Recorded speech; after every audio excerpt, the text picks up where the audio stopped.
চারিদিকে স্তূপ করে রাখা সেই সোনাগুলো যেন ভয়ঙ্কর নিঃশব্দ শক্ত হাসির মতো স্থির হয়ে আছে। ওগুলোর মধ্যে কোনো নড়াচড়া নেই, কোনো পরিবর্তন নেই। আর মৃত্যুঞ্জয়ের যে হৃদয় এখন কাঁপছে, অস্থির হয়ে উঠছে, তার সঙ্গে এই সোনার কোনো সম্পর্ক নেই। এগুলো কোনো দুঃখ বোঝে না। এই সোনার টুকরোগুলো আলো চায় না, আকাশ চায় না, বাতাস চায় না, প্রাণ চায় না, মুক্তি চায় না। এগুলো চিরকাল এই অন্ধকারের মধ্যেই উজ্জ্বল, কঠিন আর স্থির হয়ে পড়ে থাকে। লোভ, এই শব্দটির সাথে আমরা সবাই খুব পরিচিত। লোভ হলো আমাদের ষষ্ঠ রিপুর তৃতীয় রিপু। মানুষের জীবনে লোভ এক অদ্ভুত আগুন, যে আগুন একবার হৃদয় জ্বলে উঠলে তা নেভানো বড় বেশি কঠিন। ধন সম্পদের মোহে মানুষ ভুলে যায় নিজের পরিবার, ভুলে যায় শান্তি, এমনকি ভুলে যায় নিজের জীবনের কথাও। তাই এই লোভ অথবা তৃতীয় রিপুকে নিয়ে আজ আমাদের অরিস্টলসের একটি খুব সুন্দর ছোট্ট গল্প, কবিগুরুর লেখা গুপ্তধন। আসলে কবিগুরু তো একাধারে লেখক ছিলেন না, ছিলেন লেখক দার্শনিক, এবং তার প্রায় প্রত্যেক লেখার মধ্যেই তার এই দার্শনিক মানসিকতার ছাপ আমরা পেয়ে থাকি। তাই এই গুপ্তধনে কবি দেখিয়েছেন এই তৃতীয় রিপু মানুষকে কোনখান থেকে কোনখানে নিয়ে যেতে পারে। চলুন শুনতে থাকি কবিগুরুর কলমে গুপ্তধন।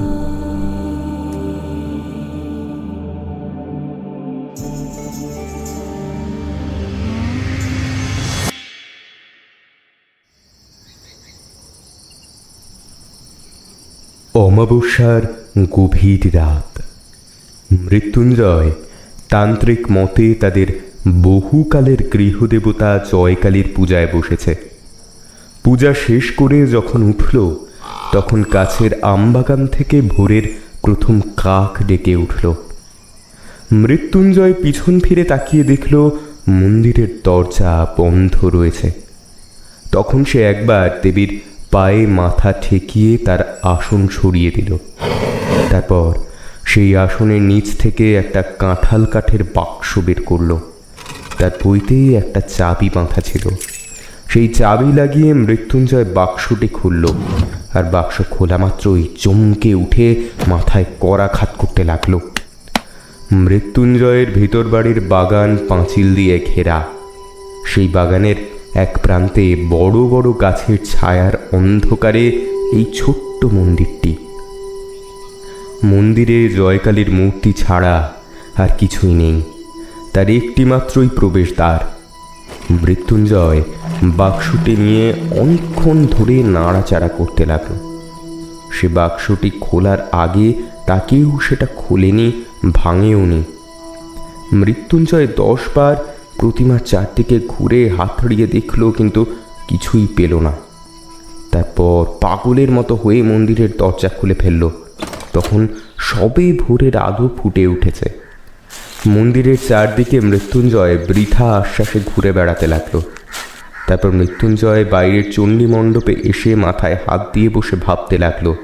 সারা রাত অনিদ্রার পর তার ক্লান্ত শরীরে একটা তন্দ্রা মতো এসেছে। এমন সময় হঠাৎ চমকে উঠে শুনল, জয় হোক বাবা। সামনের প্রাঙ্গণে এক জটাধারী সন্ন্যাসী। মৃত্যুঞ্জয় ভক্তি ভরে তাকে প্রণাম করল। সন্ন্যাসী তার মাথায় হাত দিয়ে আশীর্বাদ করে বললেন, বাবা, তুমি মনের মধ্যে বৃথা শোক করছো।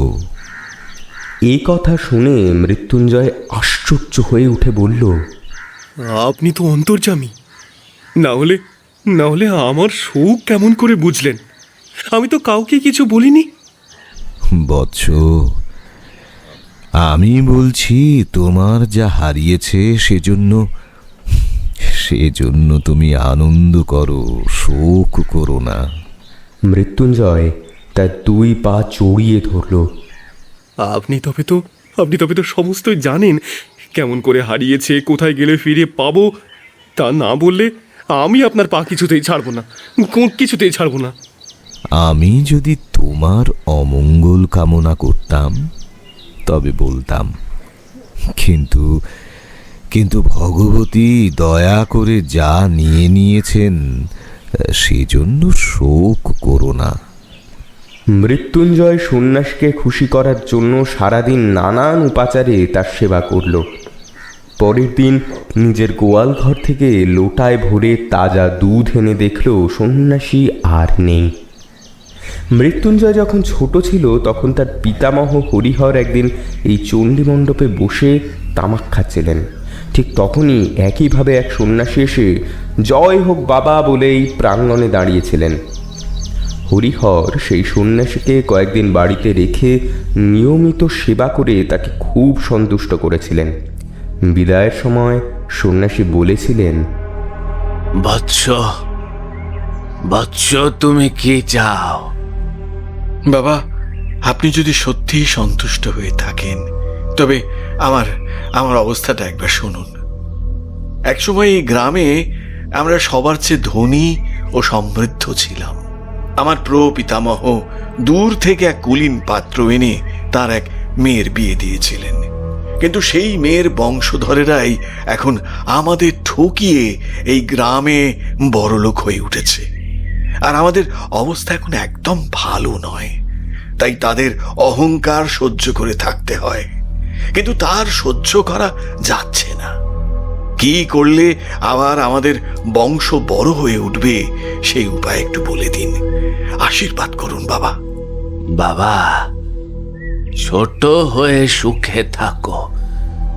বড় হওয়ার চেষ্টার ফল খুব একটা ভালো হবে না। কিন্তু হরিহর তবুও ছাড়ল না। ধনী হবার জন্য সে সব কিছু করতে রাজি ছিল। তখন সন্ন্যাসী তার ঝুলি থেকে কাপড়ে মোড়া একটি কাগজের লেখা বের করলেন। কাগজটি লম্বা, কোষ্ঠীপত্রের মতো গুটানো ছিল। সন্ন্যাসী সেটি মেঝের ওপর খুলে ধরলেন। হরিহর দেখলেন তাতে নানা ধরনের চক্রের মধ্যে বিভিন্ন সাংকেতিক চিহ্ন আঁকা আছে, আর সবার নিচে একটি বড় ছড়া লেখা আছে।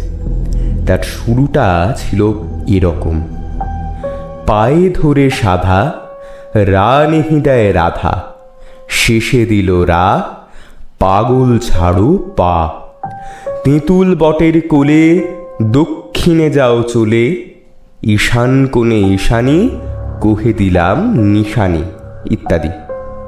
বাবা, আমি তো কিছুই বুঝতে পারছি না। এটা কাছে রেখে দাও এবং দেবীর পূজা করো। তার কৃপায় তোমাদের বংশে কেউ না কেউ একজন এই লেখার অর্থ বুঝতে পারবে।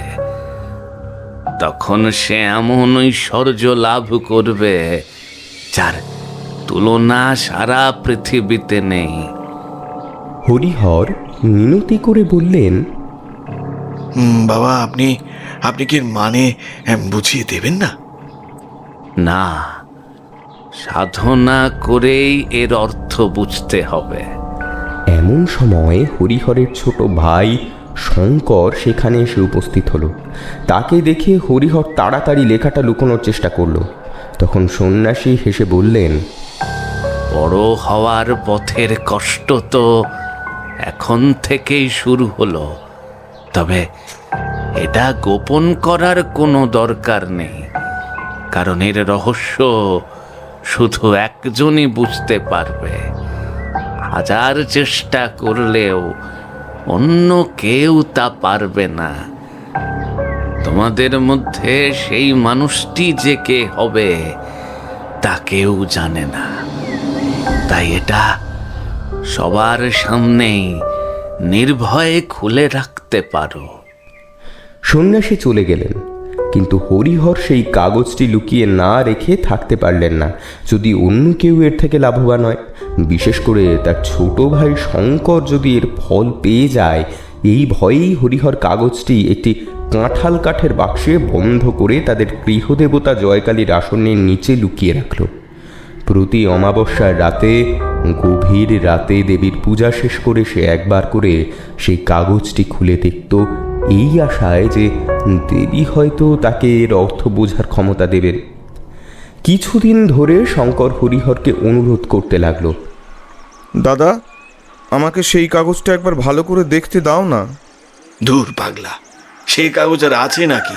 ওই ভণ্ড সন্ন্যাসী কাগজে কিছু হিজিবিজি এঁকে আমাকে ঠকিয়ে গেছে। আমি তো সেটা পুড়িয়ে ফেলেছি। শঙ্কর চুপ করে রইল। কিন্তু হঠাৎ একদিন দেখা গেল শঙ্কর আর ঘরে নেই। তারপর থেকে সে নিরুদ্দেশ হল। হরিহরের জন্য সব কাজকর্ম নষ্ট হয়ে গেল। গুপ্ত ঐশ্বর্যের চিন্তা সে এক মুহূর্তের জন্যও ভুলতে পারল না। মৃত্যুর সময় সে তার বড় ছেলে শ্যামাপদর হাতে সেই সন্ন্যাসীর দেওয়া সেই কাগজটি তুলে দিয়ে গেল। কাগজটি পাওয়ার পর শ্যামাপদ চাকরি ছেড়ে দিল।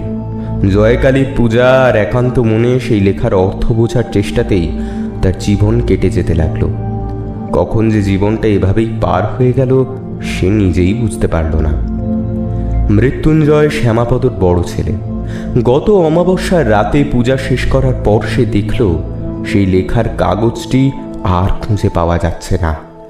আর সেই সন্ন্যাসীও যেন কোথায় হঠাৎ অদৃশ্য হয়ে গেলেন। মৃত্যুঞ্জয় ভাবল, এই সন্ন্যাসীকে ছাড়া যাবে না। সব রহস্যের সমাধান ওনার কাছ থেকেই পাওয়া যাবে। এই কথা বলে সে ঘর ছেড়ে সন্ন্যাসীকে খুঁজতে বেরিয়ে পড়ল। এভাবে খুঁজতে খুঁজতে 1 বছর রাস্তায় রাস্তায় কেটে গেল। একদিন সে ধারাগুল নামে একটি গ্রামে মুদির দোকানে বসে তামাক খাচ্ছিল এবং অন্যমনস্ক হয়ে নানা কথা ভাবছিল। কিছু দূরে মাঠের ধার দিয়ে একজন সন্ন্যাসী চলে গেলেন। প্রথমে মৃত্যুঞ্জয় তেমন লক্ষ্য করেনি, কিন্তু একটু পরে হঠাৎ তার মনে হলো এই তো সেই লোকটা, তিনিই তো সেই সন্ন্যাসী। সে তাড়াতাড়ি হুঁকাটি রেখে মুদিকে চমকে দিয়ে দৌড়ে দোকান থেকে বেরিয়ে গেল। কিন্তু বাইরে গিয়ে দেখলো সন্ন্যাসী আর কোথাও নেই, তাকে আর কোথাও দেখা যাচ্ছে না। তখন সন্ধ্যা নেমে এসেছে, চারদিকে অন্ধকার হতে শুরু করেছে। অপরিচিত জায়গায় কোথায় গিয়ে সে সন্ন্যাসীকে খুঁজবে তা সে বুঝতে পারল না। তাই সে আবার দোকানে ফিরে এসে মুদিকে জিজ্ঞেস করলো, ওই যে একটা বড় বন দেখা যাচ্ছে, সেখানে কি আছে? একসময় ওই বনের জায়গায় একটা শহর ছিল, কিন্তু অগস্ত্যমুনির অভিশাপে সেখানকার রাজা প্রজা সবাই মহামারীতে মারা যায়। লোকেরা বলে সেখানে এখনো অনেক ধনরত্ন লুকিয়ে আছে, কিন্তু দিনের বেলাতেও কেউ সাহস করে ওই বনে যায় না। যে গেছে সে আর কখনো ফিরে আসেনি। এই কথা শুনে মৃত্যুঞ্জয়ের মন অস্থির হয়ে উঠল। সারা রাত সে মুদির দোকানে মাদুরের ওপর শুয়ে মশার কামড়ে শরীর চুলকাতে লাগলো। শুয়ে শুয়েই সে সেই বনের কথা, সন্ন্যাসীর কথা এবং হারিয়ে যাওয়া সেই লেখার কথা ভাবতে লাগলো। সে লেখাটি এতবার পড়েছিল যে প্রায় মুখস্থ হয়ে গিয়েছিল। তাই ঘুম না আসায় সেই রাতে বারবার তার মাথার মধ্যে সেই কথাগুলো ঘুরতে লাগলো। পায়ে ধরে সাধা, রা নেহি দেয় রাধা, শেষে দিল রা, পাগল ছাড়ো পা। এই কয়েকটি লাইন মৃত্যুঞ্জয় মাথায় এমনভাবে ঘুরতে লাগলো যে সে আর কিছুই ভাবতে পারল না। তার মাথা যেন গরম হয়ে উঠল। কোনোভাবেই এই 4টে লাইন সে মন থেকে দূর করতে পারছিল না। অবশেষে ভোরের দিকে যখন তার একটু তন্দ্রা এলো, তখন স্বপ্নে সে খুব সহজেই এই 4টে লাইনের অর্থ বুঝতে পারল। রা নেহি দেয় রাধা, অর্থাৎ রাধা থেকে রা বাদ দিলে থাকে ধা, শেষে দিল রা, তাহলে হলো ধারা। পাগল ছাড়ো পা, পাগল থেকে পা বাদ দিলে থাকে গোল, সব মিলিয়ে দাঁড়ালো ধারাগোল। আরে এই জায়গাটার নামও তো সত্যি ধারাগোল। স্বপ্ন ভেঙে যেতেই মৃত্যুঞ্জয় লাফিয়ে উঠে বসে পড়ল। সেদিন সারাদিনই সে বনের মধ্যে ঘুরে বেড়ালো। সন্ধ্যার সময় অনেক কষ্টে পথ খুঁজে না খেয়ে প্রায় মৃতপ্রায় অবস্থায় পরের দিন চাদরে চিঁড়ে বেঁধে আবার মৃত্যুঞ্জয় বনের মধ্যে রওনা দিল। বিকেলের দিকে সে একটি দিঘির ধারে এসে পৌঁছালো।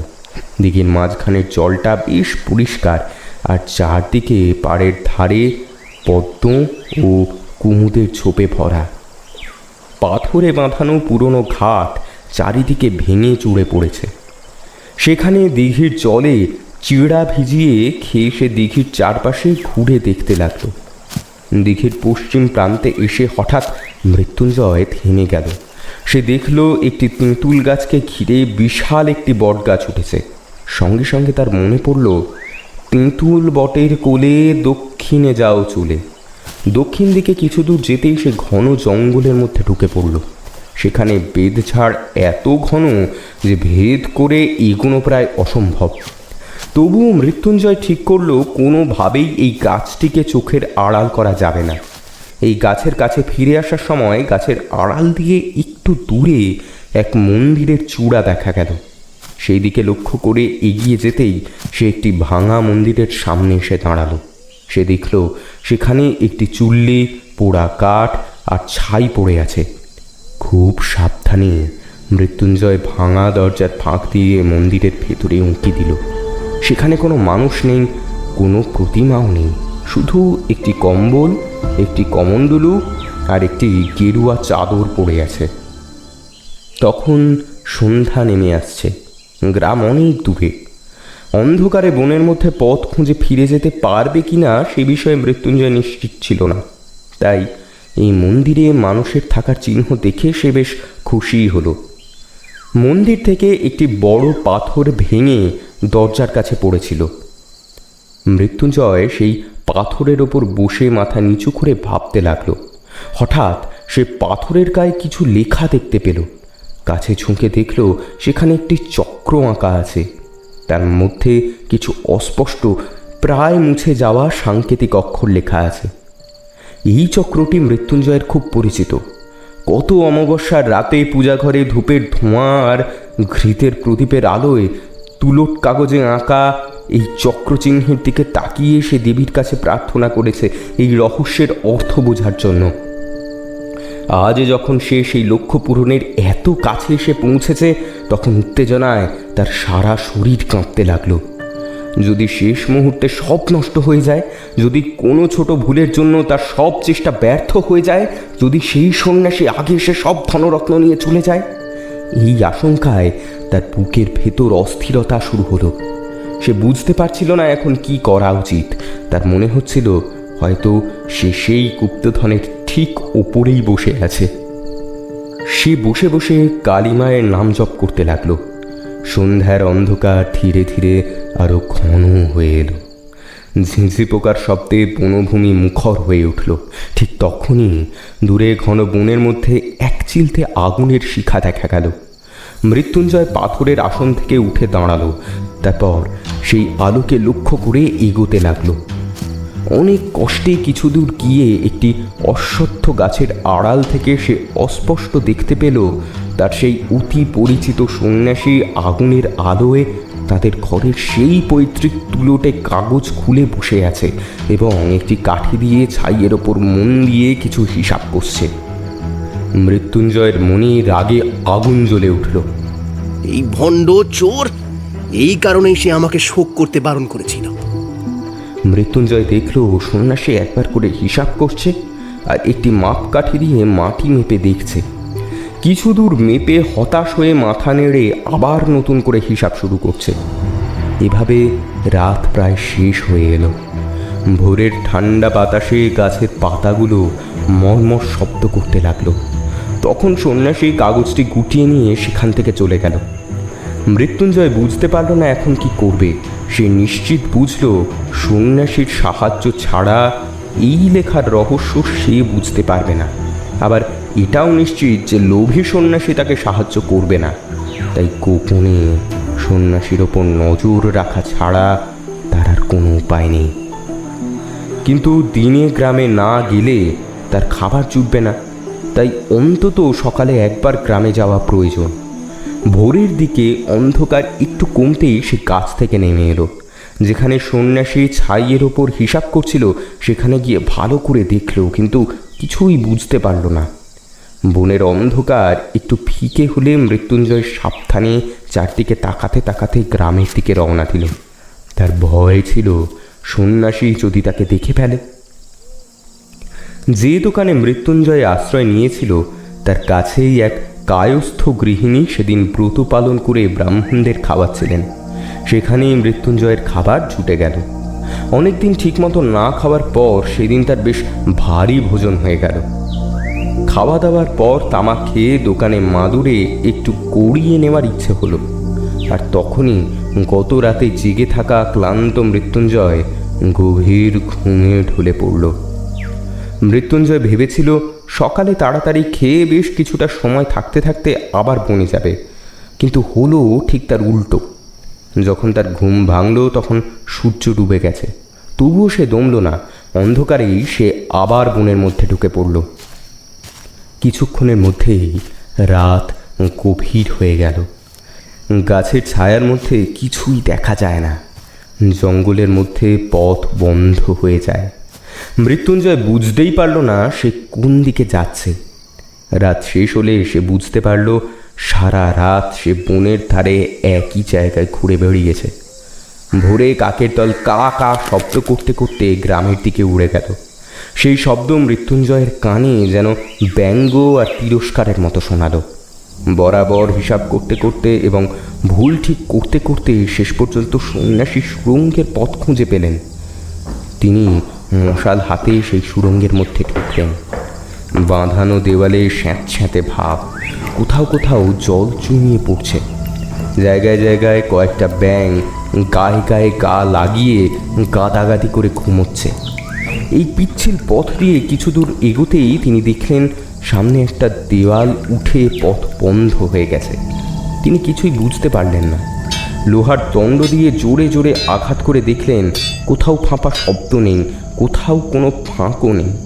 স্পষ্ট বোঝা গেল এই পথ এখানেই শেষ।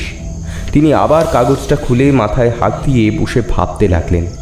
এভাবেই পুরো রাতটা কেটে গেল। পরের দিন আবার হিসাব করে তিনি সুড়ঙ্গে ঢুকলেন। সেদিন গুপ্ত সংকেত মেনে এক জায়গা থেকে পাথর সরিয়ে একটি গোপন শাখাপথ খুঁজে পেলেন। সেই পথে এগোতে এগোতে আবার এক জায়গায় গিয়ে পথ বন্ধ হয়ে গেল। অবশেষে পঞ্চম রাতে সুড়ঙ্গে ঢুকে সন্ন্যাসী বললেন, আজ আমি পথ খুঁজে পেয়েছি। আজ আজ আর কোনো ভুল হবে না। পথটা খুব জটিল, অনেক শাখা প্রশাখা আছে। কোথাও এত সরু যে হামাগুড়ি দিয়ে যেতে হয়। অনেক কষ্টে মশাল জ্বালিয়ে এগোতে এগোতে তিনি একটি গোলাকার ঘরের মতো জায়গায় পৌঁছালেন। সেই ঘরের মাঝখানে একটা বড় কুয়োর মতো গভীর গর্ত। মশালের আলোয় তার তলা দেখা যায় না। ঘরের ছাদ থেকে একটি মোটা লোহার শিকল সেই গর্তের মধ্যে নেমে গেছে। সন্ন্যাসী জোর দিয়ে শিকলটা একটু নাড়াতেই ঠং করে একটা শব্দ গর্তের ভেতর থেকে উঠে পুরো ঘরে প্রতিধ্বনি হয়ে বাজতে লাগলো। সন্ন্যাসী আনন্দে চিৎকার করে উঠলেন, এই তো পেয়ে গেছি। এই কথা বলার সঙ্গে সঙ্গেই ঘরের ভাঙা অংশ থেকে একটা পাথর গড়িয়ে পড়ল, আর তার সঙ্গে আরেকটা কিছু ধপ করে পড়ে চিৎকার করে উঠল। হঠাৎ এই ঘটনায় সন্ন্যাসী চমকে উঠলেন, আর তার হাত থেকে মশাল পড়ে নিভে গেল। সন্ন্যাসী জিজ্ঞেস করলেন, কে তুমি? কোনো উত্তর এলো না। অন্ধকারে হাতড়ে তিনি একটি মানুষের দেহে হাত পেলেন। তাকে নেড়ে আবার জিজ্ঞাসা করলেন, বলো, কে তুমি? তবুও কোনো উত্তর নেই। লোকটি অজ্ঞান হয়ে গেছে। তারপর অনেক কষ্টে আগুন জ্বেলে আবার মশাল জ্বালালেন। এর মধ্যে লোকটিও একটু জ্ঞান ফিরে পেল। উঠতে গিয়েই যন্ত্রণায় চিৎকার করে উঠল। সন্ন্যাসী বললেন, এ কি? এ তো মৃত্যুঞ্জয়। তোমার এই অবস্থা হলো কিভাবে? বাবা, বাবা আমাকে ক্ষমা করুন। ভগবান আমাকে শাস্তি দিয়েছেন। আপনাকে পাথর ছুঁড়ে মারতে গিয়ে নিজেকে সামলাতে পারিনি। পিছলে পিছলে পাথর সময় আমি নিজেই পড়ে গেছি। আমার পাটা নিশ্চয়ই ভেঙে গেছে। আমাকে মারলে তোমার কি লাভ হতো? লাভের কথা আপনি জিজ্ঞাসা করছেন? আপনি কোন লোভে আমার পূজা ঘর থেকে সেই কাগজটা চুরি করে এই সুড়ঙ্গে ঘুরে বেড়াচ্ছেন? আপনি চোর, আপনি ভণ্ড। আমার পিতামহকে যে সন্ন্যাসী এই কাগজটা দিয়েছিলেন তিনি বলেছিলেন আমাদেরই বংশের কেউ এর রহস্য বুঝতে পারবে। এই গুপ্তধন আমাদেরই বংশের। তাই আমি এতদিন না খেয়ে না ঘুমিয়ে আপনার পেছনে ছায়ার মতো ঘুরেছি। আজ আজ যখন আপনি বললেন পেয়ে গেছি, তখন আর নিজেকে সামলাতে পারিনি। আমি আপনার পেছনে এসে ওই গর্তের ভিতরে লুকিয়েছিলাম। সেখান থেকে একটা পাথর ফেলে আপনাকে মারতে গিয়েছিলাম, কিন্তু শরীর দুর্বল, জায়গাটাও খুবই পিচ্ছিল,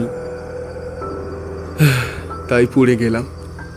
এখন এখন আপনি আমাকে মেরে ফেলুন, তাতেই ভালো। আমি আমি যক্ষ হয়ে এই ধন পাহারা দেব, কিন্তু আপনাকে এটা নিতে দেব না, কোনোভাবেই না। যদি নিতে যান, আমি ব্রাহ্মণ, আপনাকে অভিশাপ দিয়ে এই কূপে ঝাঁপ দিয়ে আত্মহত্যা করব। তখন এই ধন আপনার কাছে অভিশপ্ত হয়ে যাবে। আপনি কোনোদিন সুখে একটা ভোগ করতে পারবেন না। আমাদের পিতামহ এই ধনের কথা ভেবে ভেবেই মারা গেছেন। এই ধনের চিন্তায় আমরা দরিদ্র হয়ে গেছি। এই ধনের খোঁজে আমি বাড়িতে অনাথা স্ত্রী আর ছোট শিশুকে রেখে খাওয়া ঘুম ছেড়ে পাগলের মতো ঘুরে বেড়াচ্ছি। এই ধন আপনি আমার চোখের সামনে কখনো নিতে পারবেন না, কখনো না। মৃত্যুঞ্জয়, তবে শোনো, সব কথা তোমাকে বলি। তুমি জানো তোমার পিতামহের এক ছোট ভাই ছিল, তার নাম ছিল শঙ্কর। হ্যাঁ, তিনি তো অনেক দিন আগে নিখোঁজ হয়ে গিয়েছিলেন।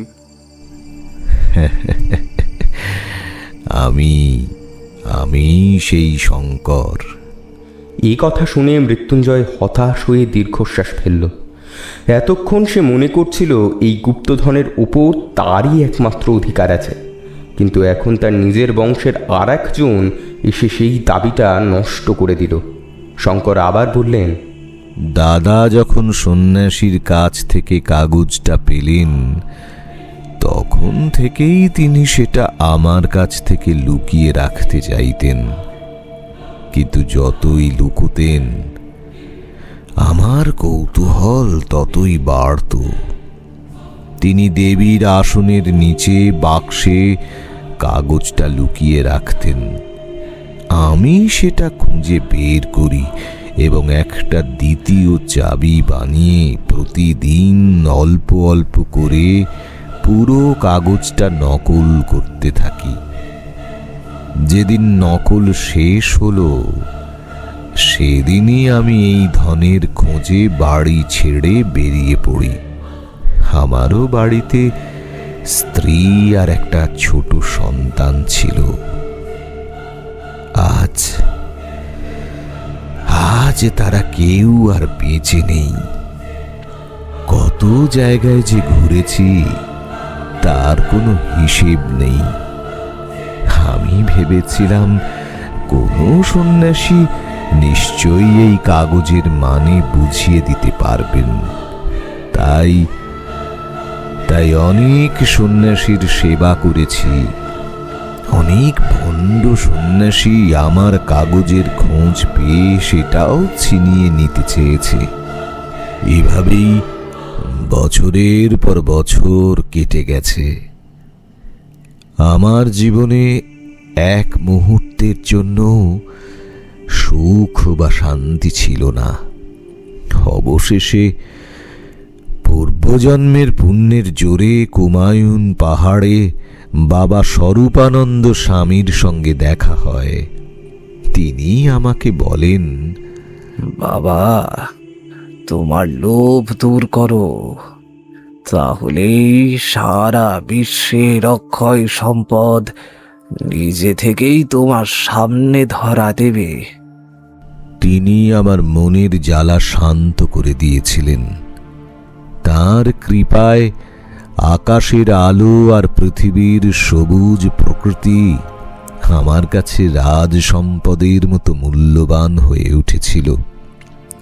একদিন পাহাড়ের পাথরের নিচে শীতের সন্ধ্যায় পরমহংস বাবার ধ্বনিতে আগুন জ্বলছিল।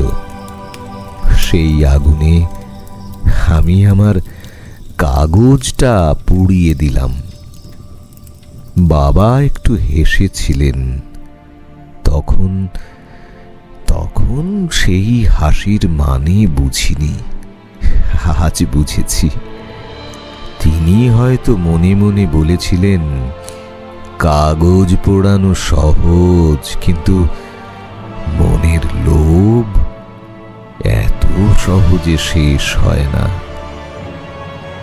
যখন কাগজটার আর কোনো চিহ্ন রইল না, তখন আমার মনে হলো যেন একটা শক্ত বন্ধন খুলে গেল। এক অদ্ভুত মুক্তির আনন্দে মন ভরে গেল। মনে হলো এখন আমার কোনো ভয় নেই, আমি কিছুই চাই না। এর কিছুদিন পর আমি পরমহংস বাবার কাছ থেকে আলাদা হয়ে গেলাম। তাকে অনেক অনেক খুঁজেছি, কিন্তু আর কোথাও পাইনি। তারপর আমি সন্ন্যাসী হয়ে নিরাসক্ত মনে ঘুরে বেড়াতে লাগলাম। অনেক বছর কেটে গেল, সেই কাগজের কথাও প্রায় ভুলে গিয়েছিলাম।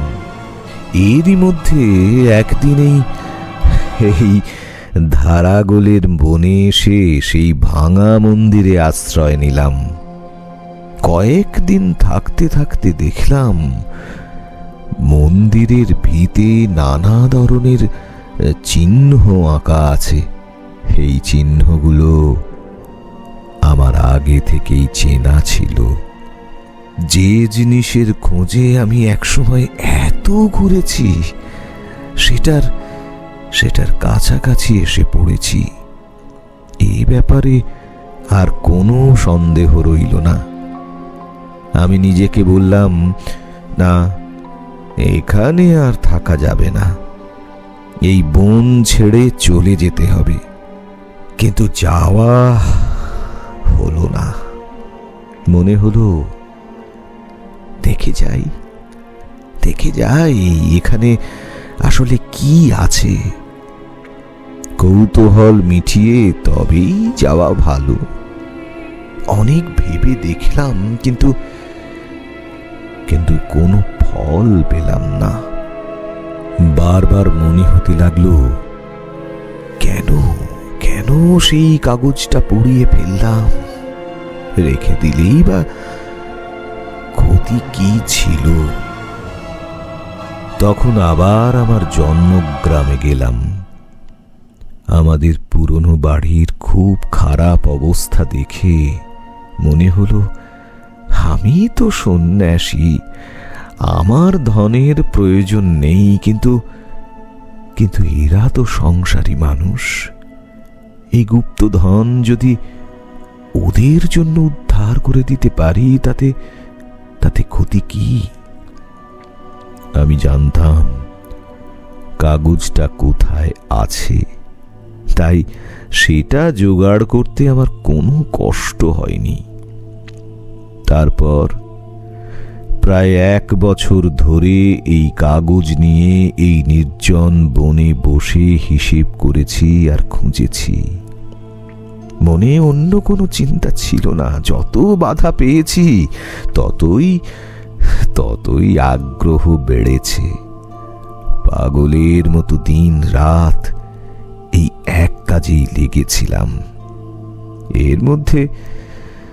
এর মধ্যে তুমি যে আমার পিছু নিচ্ছিলে তা আমি বুঝতেই পারিনি। আমি তখন এতটাই মগ্ন ছিলাম যে বাইরের কোনো ঘটনা আমার চোখে পড়তো না। তারপর আজ অবশেষে আমি যা খুঁজছিলাম তা পেয়ে গেছি। এখানে এমন ধন আছে যা কোনো রাজাদের ভাণ্ডারেও নেই, আর শুধু একটা সংকেত বুঝলেই সেই ধন পাওয়া যাবে। এই সংকেতটাই সবচেয়ে কঠিন, কিন্তু সেটাও আমি মনে মনে বুঝে ফেলেছি। তাই আনন্দে পেয়ে গেছি বলে চিৎকার করে উঠেছিলাম। চাইলে আমি এখনই সেই স্বর্ণরত্নের ভাণ্ডারের মধ্যে গিয়ে দাঁড়াতে পারি। মৃত্যুঞ্জয় শঙ্করের পা জড়িয়ে ধরে বলল, তুমি তো সন্ন্যাসী, তোমার ধনের কোনো প্রয়োজন নেই। আমাকে সেই ভান্ডারের কাছে নিয়ে চলো, আমাকে বঞ্চিত করো না। আজ আমার শেষ বন্ধনও ভেঙে গেছে। তুমি যে পাথর ছুঁড়ে আমাকে মারতে চেয়েছিলে, সেই আঘাত আমার শরীরে লাগেনি, কিন্তু আমার মনের মোহ ভেঙে দিয়েছে। আজ আমি লোভের ভয়ঙ্কর রূপ দেখেছি। আমার গুরু পরমহংসদেবের সেই শান্ত হাসি এতদিন পরে আমার অন্তরে এক অমর আলোর মতো জ্বলে উঠেছে। মৃত্যুঞ্জয় শঙ্করের পা ধরে কাঁদতে কাঁদতে বলল, তুমি তো মুক্ত মানুষ, আমি নই। আমি মুক্তি চাই না। আমাকে আমাকে এই ধন থেকে বঞ্চিত করো না, বঞ্চিত করো না। তাহলে তাহলে এই নাও তোমার সেই কাগজ। যদি পারো নিজেই ধন খুঁজে নাও। এই বলে তিনি লাঠি আর কাগজটি মৃত্যুঞ্জয়ের কাছে রেখে চলে গেলেন। আমাকে দয়া করো, আমাকে ফেলে যেও না, আমাকে পথটা দেখিয়ে দাও, আমাকে ফেলে যেও না। কিন্তু কোনো উত্তর এলো না। তখন মৃত্যুঞ্জয় লাঠির ভর নিয়ে হাতড়ে হাতড়ে সুড়ঙ্গ থেকে বেরোতে চেষ্টা করলো, কিন্তু পথটা এত জটিল যে সে কিছুতেই বেরোতে পারল না। প্রত্যেকবার গোলক ধাঁধাতে বারবার বাধা পেতে লাগলো। শেষে ক্লান্ত হয়ে এক জায়গায় বসে পড়ল এবং ঘুমিয়ে পড়ল। জেগে উঠে বুঝতে পারল না এখন দিন না রাত। খুব খিদে পাওয়ায় চাদর থেকে চিড়ে বের করে খেয়ে নিল। তারপর আবার পথ খুঁজতে লাগলো, কিন্তু বারবার ব্যর্থ হয়ে সে বসে পড়ল। সে চিৎকার করে ডাকলো, ওগো সন্ন্যাসী, তুমি কোথায়? একটু দূর থেকে উত্তর এলো, আমি তোমার কাছেই আছি। কি চাও বলো? ধন কোথায়? ধন কোথায় আছে? আমাকে দয়া করে দেখিয়ে দাও, আমাকে দয়া করে দেখিয়ে দাও। এরপর আর কোনো উত্তর এলো না। আবার ঘুমিয়ে পড়ল। আবার অন্ধকারে জেগে উঠে সে চিৎকার করে বলল, ওগো ওগো, আছো কি? হ্যাঁ, আছো? আছি, এখানেই আছি। কি চাও? আমি আর কিছু চাই না, আমাকে আমাকে সুড়ঙ্গ থেকে বের করে নিয়ে যাও। তুমি ধন চাও না? না, চাই না, চাই না। তখন আগুন জ্বালানোর শব্দ হলো। কিছুক্ষণ পর আলো জ্বলল। তাহলে এসো, তোমাকে বাইরে নিয়ে যাই। তাহলে কি এত কষ্ট করে কিছুই পেলাম না? সঙ্গে সঙ্গে আলো নিভে গেল। মৃত্যুঞ্জয় বসে পড়ে ভাবতে লাগলো। চারদিকে শুধু অন্ধকার, সময়েরও কোনো হিসাব নেই। তার মনে হতে লাগলো এই অন্ধকার যদি সে ভেঙে ফেলতে পারে, তার প্রাণ আলো আকাশ মুক্তির জন্য ব্যাকুল হয়ে উঠল। ওগো সন্ন্যাসী, আমি ধন চাই না, আমাকে উদ্ধার করো, উদ্ধার করো। যদি ধন না চাও তবে আমার হাত ধরো। মৃত্যুঞ্জয় এক হাতে লাঠি আর এক হাতে সন্ন্যাসীর কাপড় ধরেই হাঁটতে লাগলো। অনেক আঁকা বাঁকা পথ পেরিয়ে তারা এক জায়গায় এসে দাঁড়ালো। দাঁড়াও। তারপর মরিচা ধরা লোহার দরজা খোলার ভয়ানক শব্দ হলো। এসো। ভিতরে ঢুকে মশাল জ্বালাতেই মৃত্যুঞ্জয় অবাক হয়ে গেল। চারিদিকে দেওয়ালে মোটা মোটা সোনার স্তর, যেন জমাট সূর্যের আলো। মৃত্যুঞ্জয় পাগলের মতো চিৎকার করে বলল, এই সোনা আমার, আমি এটা ছাড়বো না। এই সোনা আমার, আমার আমার আমার আমার আমার আমার এটা আমি ছাড়বো না, না না না না, আমার আমার আমার সোনা, আমার সোনা। আচ্ছা, থাকো। এই মশাল, এই চিঁড়া আর জল রেখে যাচ্ছি। এই বলে তিনি বেরিয়ে গিয়ে দরজা বন্ধ করে দিলেন। মৃত্যুঞ্জয় বারবার সেই সোনার স্তূপে হাত দিয়ে ঘরের মধ্যে এদিক ওদিক ঘুরে বেড়াতে লাগলো।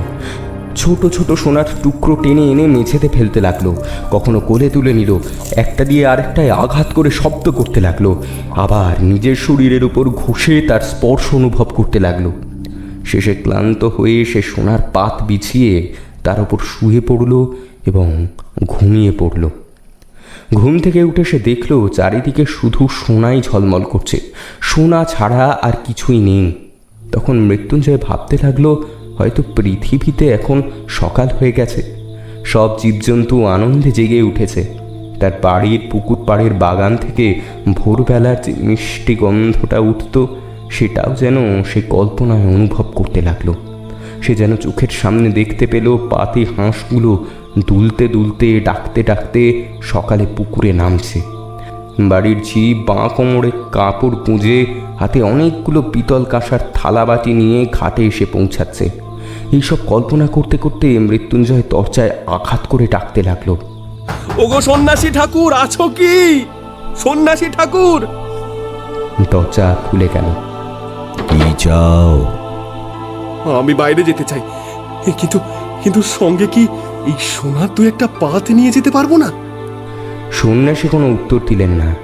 তিনি নতুন করে মশাল জ্বালালেন, একটা ভর্তি কমণ্ডলু রেখে দিলেন, আর নিজের গেরুয়া কাপড় থেকে কয়েক মুঠো চিড়ে মেঝেতে রেখে বাইরে চলে গেলেন। দরজা আবার বন্ধ হয়ে গেল। মৃত্যুঞ্জয় একটা পাতলা সোনার পাত নিয়ে সেটাকে মুছড়ে ভেঙে টুকরো টুকরো করে ফেলল। তারপর সেই টুকরোগুলো নিয়ে ঘরের চারদিকে ছড়িয়ে দিতে লাগলো, যেন পাথরের টুকরো ছুঁড়ে ফেলছে। কখনো দাঁত দিয়ে কামড়ে সোনার পাথরের উপর দাগ করলো, কখনো একটা সোনার পাত মাটিতে ফেলে তার উপর বারবার পা দিয়ে চাপ দিল। মনে মনে বলতে লাগলো, পৃথিবীতে এমন সম্রাট কজন আছে যারা সোনাকে এভাবে ছুঁড়ে ফেলে দিতে পারে? তার মধ্যে যেন একরকম উন্মত্ত রাগ ভর করলো। তার ইচ্ছে হলো এই সব সোনা গুঁড়িয়ে ধুলোর মতো করে ঝেঁটিয়ে উড়িয়ে দেয়, আর এইভাবে পৃথিবীর সব সোনার লোভী রাজা মহারাজাদের প্রতি অবজ্ঞা দেখায়। এভাবে যতক্ষণ পারল সে সোনাগুলো নিয়ে টানাটানি করতে করতে শেষে ক্লান্ত হয়ে আবার ঘুমিয়ে পড়ল। ঘুম থেকে উঠে আবার সে তার চারদিকে সেই একই সোনার স্তূপ দেখতে পেল। তখন সে দরজায় আঘাত করে চিৎকার করে উঠল, ওগো সন্ন্যাসী, আমি এই সোনা চাই না, চাই না! কিন্তু দরজা খুলল না। ডাকতে ডাকতে তার গলা ভেঙে গেল, তবুও দরজা খুলল না। সে এক একটা সোনার টুকরো নিয়ে দরজার থেকে ছুঁড়ে মারতে লাগলো, কিন্তু কোনো ফল হলো না। শেষে মৃত্যুঞ্জয়ের বুকটা দমে গেল। সে ভাবল, তাহলে কি আর সন্ন্যাসী আসবেন না? এই সোনার কারাগারের মধ্যে কি আমাকে ধীরে ধীরে শুকিয়ে মরে যেতে হবে? কি করব?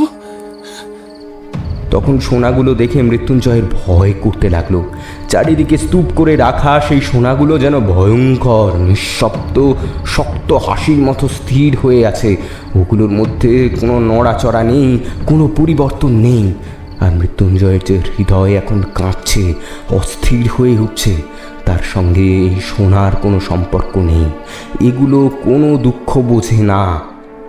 এই সোনার টুকরোগুলো আলো চায় না, আকাশ চায় না, বাতাস চায় না, প্রাণ চায় না, মুক্তি চায় না। এগুলো চিরকাল এই অন্ধকারের মধ্যেই উজ্জ্বল, কঠিন আর স্থির হয়ে পড়ে থাকে। এদিকে পৃথিবীতে হয়তো এখন গোধূলি নেমে এসেছে। আহা, সেই গোধূলির সোনালি রং, যে সোনালি আলো শুধু অল্প সময়ের জন্য চোখ জুড়িয়ে দিয়ে অন্ধকারের মতো মিলিয়ে যায়। তারপর বাড়ির উঠোনে সন্ধ্যা তারা স্থির হয়ে চলতে থাকে। গোয়ালে বা ঘরে বউরা প্রদীপ জ্বালিয়ে সন্ধ্যার আলো দেয়। মন্দিরে আরতির ঘণ্টা বাজতে থাকে। গ্রামের ছোট ছোট তুচ্ছ ঘটনাগুলোও আজ মৃত্যুঞ্জয়ের কল্পনায় খুব সুন্দর আর গুরুত্বপূর্ণ মনে হতে লাগলো। তাদের সেই ভোলা কুকুরটা যে সন্ধ্যার পরে উঠোনের এক কোণে গুটিসুটি মেরে ঘুমোতো, সেটার কথাও মনে পড়ে তার মনটা কেমন ব্যথা পেল। ধারাগোল গ্রামে যে মুদির দোকানে সে কয়েকদিন ছিল, সেই মতি হয়তো এখন রাত হয়ে আসায় প্রদীপ নিভিয়ে দোকান বন্ধ করে ধীরে ধীরে বাড়ির দিকে খেতে যাচ্ছে। এই কথা ভাবতেই মৃত্যুঞ্জয়ের মনে হলো মুদিটা কত সুখে আছে। আজ কি বার সে জানে না। যদি রবিবার হয় তাহলে এতক্ষণে হাটের লোকজন যে যার বাড়িতে ফিরেছে। কেউ হারিয়ে যাওয়া সঙ্গীকে জোরে ডাকছে, কেউ দল বেঁধে নৌকায় নদী পার হচ্ছে। গ্রামের মাটির রাস্তা ধরে ধানের ক্ষেতের আল দিয়ে শুকনো পাতা ঢাকা উঠোনের পাশ দিয়ে চাষিরা হাতে দু একটা মাছ ঝুলিয়ে মাথায় ঝুড়ি নিয়ে তারা ভরা আকাশের মৃদু আলোয় অন্ধকারের মধ্যে দিয়ে এক গ্রাম থেকে আর এক গ্রামে হেঁটে যাচ্ছে। পৃথিবীর ওপরে এই বিশাল নানা রকমে ভরা সব সময় চলতে থাকা জীবনের মধ্যে সেখানে খুব ছোট, খুব সাধারণ মানুষ হয়ে নিজের জীবনটাকে মিশিয়ে দেওয়ার জন্য যেন মাটির বহু স্তর ভেদ করে মানুষের প্রকৃতির ডাক তার কাছে এসে পৌঁছতে লাগলো। সেই জীবন, সেই আকাশ, সেই আলো পৃথিবীর সব রত্ন সম্পদের থেকেও তার কাছে অনেক অনেক বেশি মূল্যবান মনে হতে লাগলো। তার মনে হলো যদি শুধু একবার অল্প সময়ের জন্য হলেও আমি আমার এই শ্যামল মাটির মায়ের কোলে, খোলা নীল আকাশের নিচে, ঘাস পাতার গন্ধ মাখা বাতাসে বুক ভরে শেষবারের মতো শ্বাস নিতে নিতে মরতে পারি, তবু আমার জীবন সার্থক হয়ে যাবে। ঠিক তখনই দরজা খুলে গেল। সন্ন্যাসী ঘরে ঢুকে বললেন, মৃত্যুঞ্জয়, কি চাও? আমি আর কিছু চাই না। আমাকে আমাকে এই অন্ধকার, এই সুড়ঙ্গ, এই সোনার কারাগার থেকে বের করে নিয়ে যাও, বের করে নিয়ে যাও। আমি আলো চাই, আকাশ চাই, মুক্তি চাই, মুক্তি চাই। এই সোনার থেকেও মূল্যবান ধন এখানে আছে, একবার দেখবে না? না, দেখতে চাই না। দরকার হলে ভিক্ষা করে বাঁচবো, তবু এখানে এক মুহূর্ত থাকবো না, এক মুহূর্ত না। তাহলে এসো। এই বলে তিনি মৃত্যুঞ্জয়ের হাত ধরে তাকে সেই গভীর কূপের কাছে নিয়ে গেলেন। তারপর সেই কাগজটি তার হাতে দিয়ে বললেন, এটার এখন কি করবে? মৃত্যুঞ্জয় কাগজটা ছেড়ে টুকরো টুকরো করে কূপের মধ্যে ফেলে দিল।